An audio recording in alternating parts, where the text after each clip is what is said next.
ಕೃಷಿ ಇಲಾಖೆಯಿಂದ ಆದ ಅವಘಡದಿಂದ ಸಂಭವಿಸಿದ ತೊಗರಿ ಹಾನಿಗೆ ಪರಿಹಾರ ನೀಡುವಂತೆ ಮತ್ತು ಅನ್ನದಾತರು ಸಂಕಷ್ಟಕ್ಕೆ ನೆರವಾಗುವಂತೆ ಕೋರಿ ಮುದ್ದೇಬಿಹಾಳದಲ್ಲಿ ರಾಜ್ಯ ರೈತ ಮೋರ್ಚಾ ಅಧ್ಯಕ್ಷರಾದ ಎಎಸ್ ಪಾಟೀಲ್ ನಡ್ಡೆಹಳ್ಳಿಯವರ ನೇತೃತ್ವದಲ್ಲಿ ರೈತರು ಬೃಹತ್ ಪ್ರತಿಭಟನೆ ನಡೆಸಿದರು. ವಿಜಯಪುರ ಜಿಲ್ಲೆಯ ಮುದ್ದೇಬಿಹಾಳದ ಬಿರಕುಂದ ಕ್ರಾಸ್ನಿಂದ ಸಹಕಾರ ಕೃಷಿ ನಿರ್ದೇಶಕರ ಕಾರ್ಯಾಲಯದವರೆಗೆ ಪಾದಯಾತ್ರೆ ಮೂಲಕ ಸಾಗಿದ ಪ್ರತಿಭಟನಾ ಮೆರವಣಿಗೆ ಸಂಕಷ್ಟದಲ್ಲಿರುವ ರೈತರಿಗೆ ಸೂಕ್ತ ಪರಿಹಾರ ನೀಡುವಂತೆ ಆಗ್ರಹಿಸಿದರು. ಇದಕ್ಕೂ ಮುನ್ನ ನಡೆದ ಪ್ರತಿಭಟನೆ ಸಭೆಯಲ್ಲಿ ರೈತರ ಸಮಸ್ಯೆಗಳು ಪರಿಹರಿಸುವ ನಿಟ್ಟಿನಲ್ಲಿ ಕೈಗೊಳ್ಳಬೇಕಾದ ಕ್ರಮಗಳ ಕುರಿತು ಚರ್ಚಿಸಿ ದೇಶದ ಬೆನ್ನೆಲುಬಾಗಿರುವ ಅನ್ನದಾತರೊಂದಿಗೆ ಸದಾ ನಿಲ್ಲುವುದಾಗಿ ಭರವಸೆ ನೀಡಿದರು.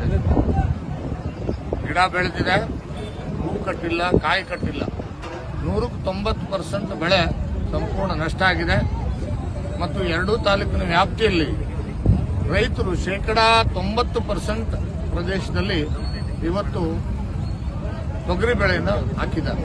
ಅದರಲ್ಲಿ 90% ಬೆಳೆ ನಷ್ಟ ಆಗಿದೆ. ಆದರೆ ಇವತ್ತಿನವರೆಗೂ ಕೂಡ ಅಧಿಕಾರಿಗಳು ಸಂಪೂರ್ಣವಾದಂಥ ಸರ್ವೆ ಮಾಡ್ತಕ್ಕಂಥ ಕೆಲಸ ಮಾಡ್ತಾ ಇಲ್ಲ. ವಿಮಾ ಕಂಪನಿಯವರು ಕೂಡ ಬಂದು ಸರ್ವೆ ಮಾಡ್ತಾ ಇಲ್ಲ. ವಾಸ್ತವ ವರದಿಯನ್ನು ಸರ್ಕಾರಕ್ಕೆ ಇವತ್ತಿಗೂ ಕೂಡ ಸಲ್ಲಿಕೆ ಆಗಿಲ್ಲ. ಅದಕ್ಕೆ ಕಳೆದ ಒಂದು ವಾರದಿಂದ ನಾನು ಮಾಧ್ಯಮದ ಬಂಧುಗಳಿಗೆ ಮತ್ತು ವಿಶೇಷವಾಗಿ ಮಾಧ್ಯಮದ ಪ್ರತಿನಿಧಿಗಳು, ನಮ್ಮ ತಾಲೂಕಿನ ಮಾಧ್ಯಮದ ಪ್ರತಿನಿಧಿಗಳಿಗೆ ನಾನು ಅಭಿನಂದನೆ ಸಲ್ಲಿಸ್ತೇನೆ.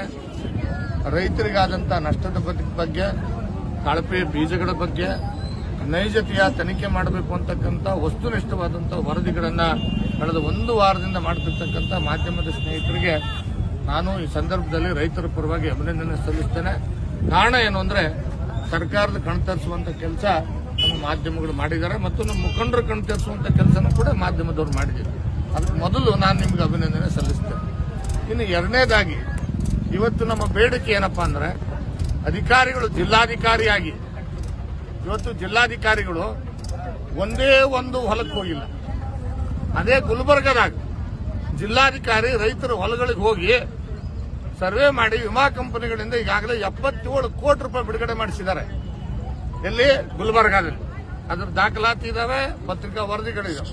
ಆದ್ರೆ ನಮ್ಮ ಜಿಲ್ಲೆಯಲ್ಲಿ ಜಿಲ್ಲಾಧಿಕಾರಿ ಇನ್ನೂ ಹೊರಗೆ ಬಂದಿಲ್ಲ, ಅಸಿಸ್ಟೆಂಟ್ ಕಮಿಷನರ್ ಹೊರಗೆ ಬಂದಿಲ್ಲ, ಕೃಷಿ ನಿರ್ದೇಶಕರು ಹೊರಗೆ ಬರಕ್ ತಯಾರಿಲ್ಲ, ಜಂಟಿ ಕೃಷಿ ನಿರ್ದೇಶಕರು ಹೊರಗೆ ಬರಕ್ ತಯಾರಿಲ್ಲ, ವಿಮಾ ಕಂಪನಿಯವರು ಯಾರು ಅಂತ ಜನಕ್ಕೆ ಗೊತ್ತಿಲ್ಲ, ಹೊರಗೆ ಬಂದಿಲ್ಲ, ಸರ್ವೆ ಮಾಡಿಲ್ಲ. ಅದಕ್ಕೆ ದಯಮಾಡಿ ಏನು ಎಸಿ ರೂಮಲ್ಲಿ ಕುಂತಿದ್ದೀರಿ ಅಧಿಕಾರಿಗಳು ಹೊರಗಡೆ ಬನ್ನಿ, ವಾಸ್ತವಿಕವಾಗಿರ್ತಕ್ಕಂಥ ಸರ್ವೆ ಕಾರ್ಯವನ್ನ ದ್ರೋಣ ಸಮೇತ ಮಾಡಬೇಕು ಅಂತ ಹೇಳಿ. ದ್ರೋಣಿಂದ ಯಾಕೆ ಮಾಡಬೇಕು ಅಂತ ಆಗ್ರಹ ಮಾಡಕತ್ತೀವಿ ಅಂದ್ರೆ ಸಾಕ್ಷಿ ಇರ್ತದೆ. ಇಲ್ಲಾಂದ್ರೆ 8 ದಿನದಾಗ ರೈತರು. ಈ ಸಂದರ್ಭದಲ್ಲಿ ಬಿಜೆಪಿ ರೈತ ಮೋರ್ಚಾದ ಅಧ್ಯಕ್ಷ ಗುರುಲಿಂಗಪ್ಪ ಅಂಗಡಿ, ರೈತ ನಾಯಕರು, ಸ್ಥಳೀಯ ಮುಖಂಡರು, ಕಾರ್ಯಕರ್ತರು ಭಾಗಿಯಾಗಿದ್ದರು. Shashi, on spot news, Vijayapura. ಕಲಬುರಗಿಯ ಮಣ್ಣೂರು ಮಲ್ಟಿ ಸ್ಪೆಷಾಲಿಟಿ ಆಸ್ಪತ್ರೆ ಕಲ್ಯಾಣ ಕರ್ನಾಟಕ ಭಾಗದ ಪ್ರಸಿದ್ಧ ಆಸ್ಪತ್ರೆಗಳಲ್ಲಿ ಒಂದಾಗಿದೆ. ಡಾಕ್ಟರ್ ಫಾರೂಕ್ ಮಣ್ಣೂರು ಸಾರಥ್ಯದಲ್ಲಿ ಅತ್ಯಂತ ಅನುಭವಿ ವೈದ್ಯರಿಂದ ಉತ್ತಮ ಚಿಕಿತ್ಸೆ ನೀಡಲಾಗುತ್ತಿದೆ.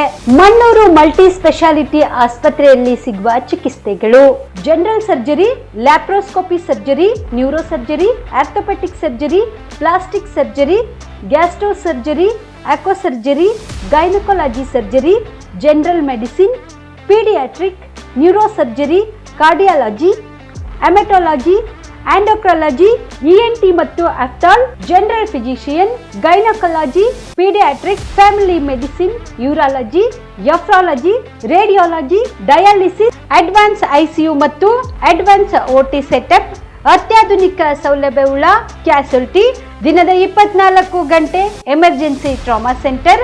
ಹೆಚ್ಚಿನ ಮಾಹಿತಿಗಾಗಿ ಸಂಪರ್ಕಿಸಿ ಬಾರಾ ಹಿಲ್ಸ್ ಸರ್ಕಲ್, ರಿಂಗ್ ರಸ್ತೆ, ಕಲಬುರಗಿ. Phone number 9538786108.